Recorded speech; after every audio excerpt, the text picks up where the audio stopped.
الشيطان الرجيم. بسم الله الرحمن الرحيم.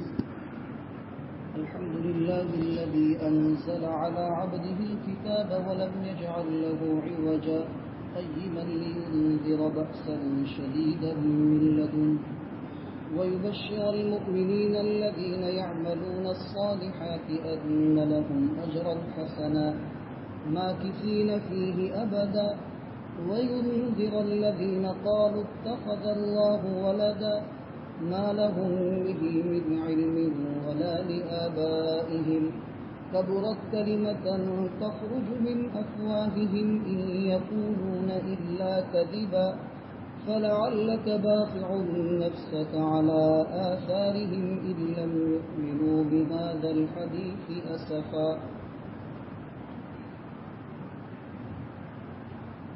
بسم اللہ الرحمن الرحیم. شروع کرتا ہوں میں اللہ کے نام سے جو بڑا مہربان نہایت رحم والا ہے. تمام تعریفیں اس اللہ کے لیے ہیں جس نے اپنے بندے محمد صلی اللہ علیہ وسلم پر قرآن کریم کو اتارا اور اس میں کوئی کجی نہیں رکھی. قیماً وہ کتاب بالکل سیدھی ہے تاکہ اس قرآن کے ذریعے سے اللہ کی طرف سے آنے والے سخت عذاب سے وہ نبی ڈرائے اور مومنین کو بشارت دے جو مومنین بھلے کام کرتے ہیں کہ بے شک ان کے لیے اچھا بدلہ ہے. جنت میں وہ ہمیشہ ٹھہرے رہیں گے. اور وہ نبی اس کتاب کے ذریعے سے ڈراوے ان لوگوں کو جو لوگ یوں کہتے ہیں کہ اللہ کے لیے اولاد ہے، حالانکہ اس کے اوپر ان کے پاس کوئی دلیل نہیں ہے اور نہ ان کے باپ داداؤں کے پاس. یہ بہت ہی بڑی بات ہے جو ان کے منہ سے نکل رہی ہے. وہ لوگ سراسر جھوٹ بولتے ہیں. اے محمد صلی اللہ علیہ وسلم، شاید کہ آپ اپنے آپ کو ہلاکتی میں ڈال دیں گے ان کے پیچھے اگر وہ اس بات پر ایمان نہ لاوے. مارے افسوس.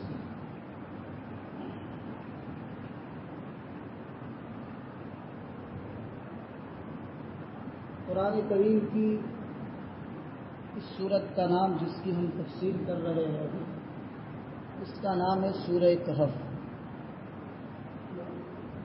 سورہ کہف کے اندر 3 چیزیں ہیں. ایک چیز تو یہ ہے کہ اس کے فضائل کیا ہے، اس کی خصوصیات کیا ہے، اور دوسری چیز جو ہے اس کا شان نزول کہ اللہ تعالیٰ نے اس سورت کو کیوں نازل فرمایا، کس پس منظر میں نازل فرمایا، اس کو شان نزول کی. اور تیسری چیز یہ ہے کہ ان آیات میں اللہ تعالیٰ نے کیا پیغام دیا ہے امت محمدیہ صلی اللہ علیہ وسلم. تو سب سے پہلے سورہ کہف کی خصوصیت یہ ہے کہ اس سورت کے اندر 110 آیتیں ہیں اور 12 رکوع ہے، اور یہ سورت مکی ہے، یعنی یہ سورت مکہ مکرمہ میں نازل ہوئی.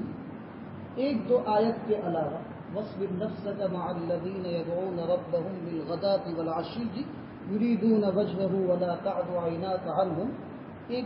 اس کے بعد والی آیت، یہ 2 آیتیں جو ہے صرف مدینۃ المنورہ میں نازل ہوئی. باقی تقریباً پوری سورت جو ہے یہ مکہ المکرمہ میں نازل ہوئی. تو جو صورتیں مکہ میں نازل ہو، اور بلکہ جو صورتیں ہجرت سے پہلے نازل ہوئی، چاہے مکہ المکرمہ میں نازل ہوئی ہو یا مکہ کے علاوہ کسی اور جگہ میں نازل ہوئی ہو، تو ان صورتوں کو مکی صورتیں کہا جاتا ہے. اور جو صورتیں ہجرت کے بعد نازل ہوئی، چاہے پھر وہ مدینۃ المنورہ میں نازل ہوئی ہو یا غزوات میں نازل ہوئی ہو، تو ان تمام صورتوں کو مدنی صورتیں کہا جاتا ہے. تو قرآن کریم کی جو صورتیں ہیں وہ یا تو مکی ہوگی یا تو مدنی ہوگی. تو یہ صورت جو ہے سورۃ الکہف ہے، یہ مکی صورت ہے. 110 آیتیں ہیں اور 12 رکوع ہیں. اس کی کیا خصوصیتیں اور اس کی کیا فضیلتیں ہیں، اس سلسلے میں حدیث کی بہت اہم 5 کتابیں ہیں. مسلم شریف ہے، ترمذی شریف ہے، نسائی شریف ہے، ابن ماجہ ہے، مسند احمد ابن حنبل. ان 5 حدیث کی بڑی بڑی کتابوں میں حضرت ابو الدرداء رضی اللہ تعالیٰ عنہ سے ایک روایت ہے. فرماتے ہیں کہ نبی کریم صلی اللہ علیہ وسلم نے فرمایا کہ جو شخص سورہ کہف کی ابتدائی 10 آیتیں حفظ کر لے تو اللہ تعالیٰ اس کو ہر فتنے سے محفوظ کر دیتے ہیں۔ ایک دوسری روایت ہے سہل ابن معاذ رضی اللہ تعالیٰ عنہ سے، وہ فرماتے ہیں کہ نبی کریم صلی اللہ علیہ وسلم نے فرمایا کہ جو شخص سورہ کہف کی ابتدائی آیتیں اور آخری آیتیں اگر یاد کر لے یا پڑھ لے تو اللہ تعالیٰ اس کے لیے اس کے قدم سے لے کر اس کے سر تک ایک نور ظاہر کرتے ہیں۔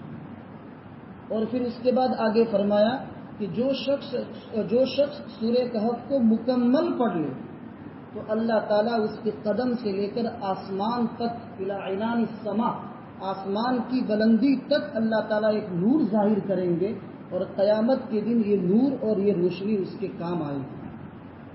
ایک اور روایت ہے، بعض صحابہ سے روایت ہے، مختلف روایتیں ہیں کہ نبی کریم صلی اللہ علیہ وسلم نے فرمایا کہ جو شخص ایک جمعہ سے دوسری جمعہ کے دن سورہ کہف کی تلاوت کرے گا تو ایک جمعہ سے لے کر دوسرے جمعہ تک اس کے لیے اللہ تعالیٰ ایک نور ظاہر کرتے ہیں، اور اس سورہ کہف کی تلاوت کی وجہ سے اللہ تعالیٰ پورے ہفتے کے جتنے بھی گناہ ہیں اللہ تعالیٰ تمام گناہ اس کے معاف کر دیتے ہیں، اور کوئی بھی فتنہ ہو اللہ تعالیٰ اس سے حفاظت کرتے ہیں۔ اور ایسی ہی ایک روایت حضرت علی رضی اللہ تعالیٰ عنہ سے، تو قرآن کریم کی اس سورۃ الکہف کی اتنی ساری فضیلتیں، جمعہ کے دن صرف 10-15 منٹ اگر ہم نکال کر اس کی تلاوت کر لیں تو اللہ تعالیٰ کتنی بڑی فضیلتیں اور کتنی بڑی خصوصیتیں ہمیں دنیا میں اور آخرت میں عطا فرمائیں۔ تو سب سے پہلے تو ہم یہ نیت کریں کہ انشاءاللہ ہر جمعہ کو کم سے کم پابندی سے سورہ کہف کی مکمل تلاوت کریں گے، اور ہو سکے تو سورہ کہف کی ابتدائی 10 آیتیں ہم اس کو جو ہے یاد کر لیں، حفظ کریں، روزانہ پڑھتے رہیں گے تو انشاءاللہ یاد ہو جائے گی۔ ابتدائی 10 آیتوں کے بارے میں ایک اور روایت ہے کہ جو شخص سورہ کہف کی روزانہ ابتدائی 10 آیتیں پڑھ لے تو اللہ تعالیٰ اس دن کے فتنے سے اس کو محفوظ فرمائیں گے، حتیٰ کہ اگر دجال بھی نکل آئے تو اللہ تعالیٰ دجال کے فتنے سے بھی اس کی حفاظت فرمائیں گے۔ اس لیے بڑی فضیلتوں والی صورت ہے، اور اس صورت کے جو مضامین ہیں بہت ہی اہم مضامین ہیں۔ تو سب سے پہلے تو ہم یہ نیت کریں کہ انشاءاللہ پابندی سے ہر جمعہ کو اس کی تلاوت کریں گے، اور ہو سکے تو انشاءاللہ ابتدا کی 10 آیتیں ہم حفظ کریں گے۔ اس صورت کے بارے میں حضرت انس رضی اللہ تعالیٰ عنہ فرماتے ہیں، اس کا حوالہ ایک بہت بڑے مفسر ہے جن کی تفسیر جو ہے بہت مشہور ہے، علامہ آلوسی بغدادی رحمۃ اللہ علیہ۔ انہوں نے ایک روایت ذکر کی ہے اس سورت کے شروع میں۔ وہ روایت یہ ہے کہ حضرت انس رضی اللہ تعالیٰ عنہ فرماتے ہیں کہ سورہ کہف کی فضیلت یہ ہے کہ اللہ تعالیٰ نے ایک ساتھ پوری سورت نبی کریم صلی اللہ علیہ وسلم پر اتاری، اور اس سورت کو لے کر جبرائیل امین کے ساتھ اللہ تعالیٰ نے 70,000 یعنی 70,000 فرشتے ان کے ساتھ اتارے۔ اس کے بعد لکھا ہے محدثین نے کہ اس سے اندازہ لگائیے کہ یہ سورت کتنی فضیلت والی ہوگی کہ اور صورتوں کے نازل کرتے وقت اللہ تعالیٰ نے صرف حضرت جبرائیل علیہ السلام کو بھیجا، لیکن اس صورت کو نازل کرتے وقت اللہ تعالیٰ نے حضرت جبرائیل کے ساتھ 70,000 فرشتے نازل کیے۔ اس سے اس صورت کی جو ہے فضیلت معلوم ہوئی۔ یہ جو صورت ہے سورۃ الکہف، اس کے اندر اس صورت میں 2 خاص اہم سوال کے جواب ہیں۔ چونکہ یہ صورت مکی ہے تو نبی اس کا شان نزول کیا ہے، یعنی اللہ تعالیٰ نے اس کو کیوں اتارا ہے، اس کے بارے میں حضرت عبداللہ ابن عباس رضی اللہ تعالی عنہما جو تمام صحابہ میں سب سے زیادہ تفسیر قرآن کو جاننے والے، ان کو رئیس المفسرین کہا جاتا ہے، مفسرین کے سردار تھے۔ جیسے بعض صحابہ کے اللہ تعالیٰ نے کچھ خصوصیتیں عطا فرمائی تھی نبی کریم صلی اللہ علیہ وسلم کی زبان مبارک سے۔ اس امت کا سب سے بڑا عالم معاذ بن جبل رضی اللہ تعالیٰ عنہ، اس امت کا سب سے بڑا امین ابو عبیدہ ابن الجراح رضی اللہ تعالیٰ عنہ، اس امت کا سب سے بڑا قاری حضرت ابی بن کعب رضی اللہ تعالیٰ عنہ، تو اس امت کا سب سے بڑا مفسر جو ہے یہ حضرت عبداللہ ابن عباس رضی اللہ تعالیٰ عنہما ہے۔ اس امت کے سب سے بڑے فقیہ جو ہے حضرت عبداللہ ابن مسعود رضی اللہ تعالیٰ عنہ ہے، وہ خود فرماتے ہیں کہ نعمت ترجمان القرآن ابن عباس، قرآن کریم کی بہترین تفسیر کرنے والے حضرت عبداللہ ابن عباس رضی اللہ تعالیٰ عنہما ہیں۔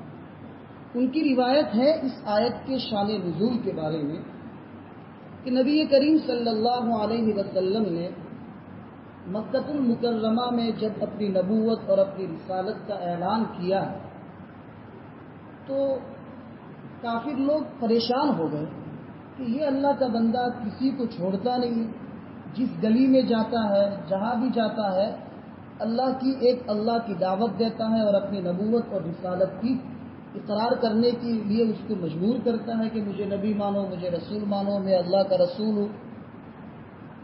تو ان لوگوں نے مشورہ کیا، مکہ کے بڑے بڑے چودھری قسم کے جو لوگ تھے اس میں دو آدمیوں کا انتخاب کیا، ایک کا نام ہے نضر ابن حارث اور دوسرے کا نام ہے عقبہ ابن ابی معیط۔ یہ دو کافرین کے سرداروں میں سے تھے، بڑے لوگوں میں سے تھے۔ کہا کہ ایک کام کرو، یہ محمد ابن عبداللہ جو ہے روزانہ ہم میں آ کر جو ہے ایک اللہ کی دعوت دیتے ہیں، اپنی نبوت اور رسالت کی بات کرتے ہیں، تو دودھ کا دودھ اور پانی کا پانی ہو جائے، اس لیے آپ دونوں جو ہے ہماری طرف سے جو ہے ہم دونوں کو مقرر کرتے ہیں، نضر ابن حارث کو اور عقبہ ابن ابی معیط کو، کہ تم دونوں مدینہ جاؤ۔ اس وقت مدینہ نام نہیں تھا، اس وقت اس کا نام تھا یثرب۔ نبی کریم صلی اللہ علیہ وسلم کی ہجرت سے پہلے اس کا نام تھا یثرب، پھر بعد میں نبی کریم صلی اللہ علیہ وسلم نے اس کا نام جو ہے مدینہ رکھا، ورنہ یثرب کا بخار بہت مشہور تھا، کوئی وہاں جاتا نہیں تھا، اس لیے کہ جو بھی یثرب میں جائے اس کو وہ بخار زدہ ہو کر ہی آئے گا۔ تو لوگوں نے کہا کہ یا رسول اللہ آپ یہاں ہجرت کر کے آئے ہیں تو اس کا نام کچھ ایسا رکھو جس کی وجہ سے یہ یثرب کا بخار اور یہ وبا چلی جائے، تو آپ نے پھر اس کے بعد مدینہ رکھا۔ تو خیر مدینہ کا نام تو بعد میں مدینہ پڑا۔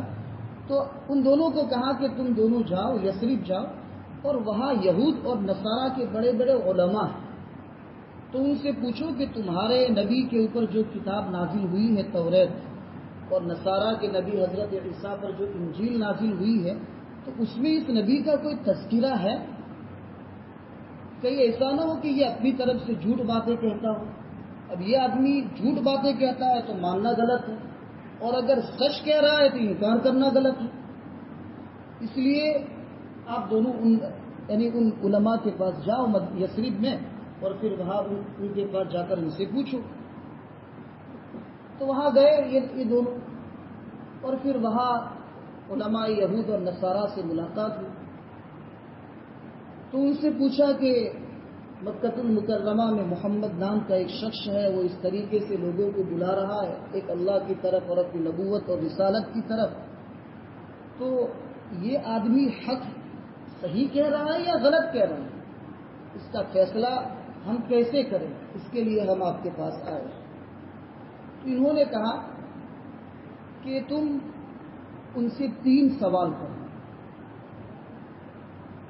اگر وہ 3 سوال کے جواب دے دیتے ہیں تو وہ واقعتاً نبی ہے اور رسول ہے، اور اگر 3 سوالوں کے وہ جواب نہیں دے سکتے ہیں تو سمجھو کہ وہ جھوٹے ہیں۔ تو ان دونوں نے کہا کہ بتائیے وہ کون کون سے 3 سوال ہیں؟ تو انہوں نے کہا کہ پہلا سوال یہ ہے کہ آپ ان لوگوں سے، آپ اس نبی سے پوچھو کہ وہ چند نوجوانوں کا قصہ کیا ہے جو اپنے ایمان کی حفاظت کے لیے چلے گئے تھے، ان کا قصہ بیان کرو۔ دوسرا، اس شخص کا قصہ بیان کرو کہ جس نے مشرق سے لے کر مغرب تک کا سفر کیا، یعنی سکندر ذوالقرنین جس کو ہم کہتے ہیں، جنہوں نے مشرق سے لے کر مغرب تک کا سفر کیا۔ اور تیسری چیز ہے روح کے بارے میں، کہ روح جو انسان کے جسم میں ہوتی ہے وہ کیا چیز ہے۔ اگر ان 3 سوالات کے جوابات انہوں نے اگر صحیح دے دیے تو تو سمجھو کہ یہ سچے اور پکے رسول اور نبی، اور اگر انہوں نے ان سوالات کے جوابات نہیں دیے تو سمجھو کہ یہ جھوٹے۔ خیر وہ لوگ یثرب سے مکۃ المکرمہ تشریف لائے، وہ لوگ آئے اور آنے کے بعد اپنے لوگوں سے کہا کہ ہم ایک فیصلہ کن بات لے کر آئے ہیں، یعنی ہم ایک ایسی بات علماء یہود کے پاس سے لے کر آئے ہیں کہ اس سے دودھ کا دودھ اور پانی کا پانی ہو جائے گا۔ تو وہ لوگ ملے اور انہوں نے کہا کہ یہ 3 سوالات لے کر ہم ان کے پاس سے آئے ہیں۔ تو پھر اس کے بعد وہ سب لوگ مل کر نبی کریم صلی اللہ علیہ وسلم کی خدمت میں پہنچے اور انہوں نے یہ 3 سوالات نبی کریم صلی اللہ علیہ وسلم کی خدمت میں رکھے کہ ان 3 سوالات کے جوابات ہمیں دو۔ تو نبی کریم صلی اللہ علیہ وسلم اپنی طرف سے تو کوئی بات کرتے نہیں تھے، انہوں نے کہا کہ مجھے اللہ کی طرف سے ان سوالات کے جوابات کا جب علم ہوگا تو میں آپ کو اس کا جواب بتاؤں گا۔ اور ایک قول یہ ہے کہ آپ صلی اللہ علیہ وسلم نے یوں فرمایا کہ ٹھیک ہے، آئندہ کل میں آپ کو ان سوالات کے جوابات دے دوں گا۔ آپ نے انشاءاللہ نہیں کہا، کیا کہا؟ آئندہ کل میں ان سوالات کے جوابات آپ کو دے دوں گا۔ اب آئندہ کل ہوا، 1 دن ہو گیا، جبرائیل امین کی طرف سے اللہ تعالیٰ کی طرف سے کوئی وحی نازل نہیں ہوئی۔ تو یہ لوگ آئے، کہا کہ آپ نے کہا تھا کہ آئندہ کل میں ان سوالات کے جوابات دے دوں گا، تو سوالات کے جوابات دیجیے۔ تو آپ نے کہا کہ ابھی مجھ پر کوئی وحی نازل ہوئی نہیں۔ تو انہوں نے نبی کریم صلی اللہ علیہ وسلم کا مذاق اڑایا، جس کی وجہ سے نبی کریم صلی اللہ علیہ وسلم کو بہت تکلیف ہوئی اور رنج اور غم ہوئی۔ خیر وحی مؤخر ہوتی گئی حتیٰ کہ 15 دن ہو گئے۔ 15 دن کے بعد وحی آئی اور اللہ تعالیٰ نے یہ پوری سورہ کہف کو جو ہے آپ صلی اللہ علیہ وسلم پر نازل کیا۔ اس میں ایک آیت ہے کہ وَلَا تَقُولَنَّ لِشَيْءٍ إِنِّي فَاعِلٌ ذَلِكَ غَدًا إِلَّا أَن يَشَاءَ، کسی بھی چیز کے بارے میں آپ یہ نہ کہو کہ میں آئندہ کل یہ کر دوں گا، مگر یہ کہ آپ انشاءاللہ کرو۔ یعنی کوئی بھی کام مستقبل آئندہ زمانے میں آپ کو جو کرنا ہے، اس کرنے کے ساتھ ساتھ آپ اس کے ساتھ کیا کہو؟ انشاءاللہ۔ آپ نے انشاءاللہ نہیں کہا تو ہم نے آپ کی وحی کو مؤخر کر دیا 15 دن کی۔ پھر اس کے بعد جو ہے نبی کریم صلی اللہ علیہ وسلم نے ان کے 3 سوالات کے جوابات دیے۔ خیر جن کو ماننا تھا، جن کو ایمان لانا تھا، وہ ایمان میں داخل ہوئے، اور جو صرف ہٹ درمی اور نبی کریم صلی اللہ علیہ وسلم کے ساتھ استہزاء اور مذاق کرنا چاہتے تھے اور ان کا مقصد ایمان لانا نہیں تھا بلکہ نبی کریم صلی اللہ علیہ وسلم کو پریشان کرنا تھا، وہ لوگ ایمان میں نہیں لائے۔ اللہ نے اسی صورت میں ایک صاف آیت میں فرما دیا وَقُلِ الْحَقُّ مِنْ رَبِّكُمْ فَمَنْ شَاءَ فَلْيُؤْمِنْ وَمَنْ شَاءَ فَلْيَكْفُرْ، حق بات تمہارے رب کی طرف سے آ چکی ہے، تم میں سے جو چاہے وہ ایمان لائے اور تم میں سے جو چاہے وہ کفر کرے، لیکن کفر کرے گا تو اس کا عذاب ہے اور ایمان لائے گا تو اس کا اچھا بدلہ ہے۔ خیر یہ شان نزول تھا۔ تو اللہ تعالیٰ نے اس پس منظر میں اس پوری سورہ کہف کو نبی کریم صلی اللہ علیہ وسلم کے مبارک سینے پر نازل فرمایا۔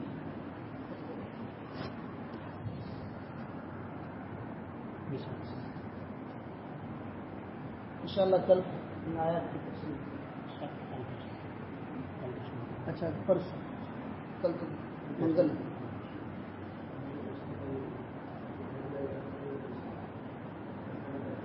جو بھی کریں سبحان اللہ،